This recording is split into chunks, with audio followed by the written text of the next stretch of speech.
Perfume dupe ni kan, dia sama ada dia hit ataupun dia miss. Tetapi kalau miss tu tak semestinya dia jadi tak sedap, cuma dia tak sama lah dengan dia punya OG. Mungkin dia punya bau tu jadi lagi sedap. Salah satu contoh dia tu ialah Luna daripada Zindor ni.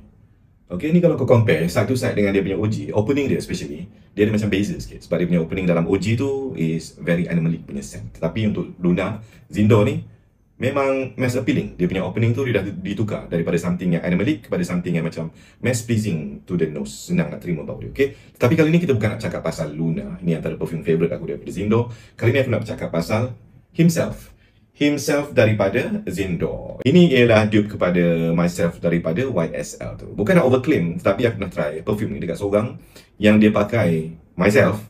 Dia ingat aku spray dekat dia Myself, padahal aku spray Himself. Tadi yang Luna tu dia macam miss sikit, tapi yang untuk Himself ni aku rasa dia macam dia hit the spot sikit. Tapi jangan tanyalah dia punya percentage tu berapa persen sama aku.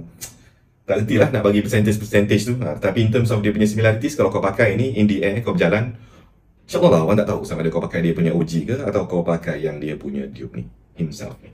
Kalau kau mencari satu perfume yang sesuai dengan weather sekarang ni, kau nak dia ada elemen citrusy, lepas tu ada macam floral sikit tapi tak nak red floral, kau suka white floral macam tu. Dalam ni ada orange blossom. Orange blossom tu dia tergolong dalam kategori white flowers. So dia bagi bau yang macam white floral punya scent, and then ada patchouli. So ini kombinasi tu memang sesuai sangat dengan cuaca yang sekejap panas, sekejap sejuk, sekejap mendung, sekejap gibut. Sesuai sangat dengan cuaca yang sekarang ni. Pakai siang, pakai pergi office, kau boleh jadikan kau punya signature scent. Nak belasah hari-hari pun boleh. Harga dia mesra wallet, mesra pocket. In terms of dia punya size dan projection, ini bukan satu perfume yang senyap.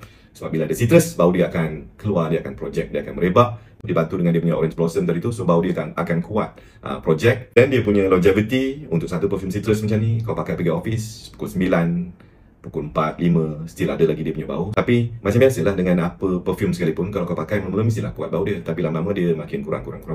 Bila kurang tu, sebab dia 32 ml, kau boleh bawa benda Allah ni pergi mana kata. Bila kurang, kau spray lah balik, supaya kau dapat dia punya vibes yang macam a very refreshing punya scent tu, bertenaga untuk balik ke rumah. Okay, kita nak balik ke rumah lepas kerja satu hari suntuk ke office, tak nak lah lesu-lesu, tak nak lah bau busuk. So kau spray lah balik perfume ni bila kau nak balik, bukan pakai perfume bila pergi kerja saja. Balik rumah pun nak kena wangi-wangi juga. Okay guys, so kalau kau berminat dengan something yang macam YSL Myself tu, kau try lah Himself ni daripada Zindor ni. InsyaAllah puas hati. Okay, Assalamualaikum.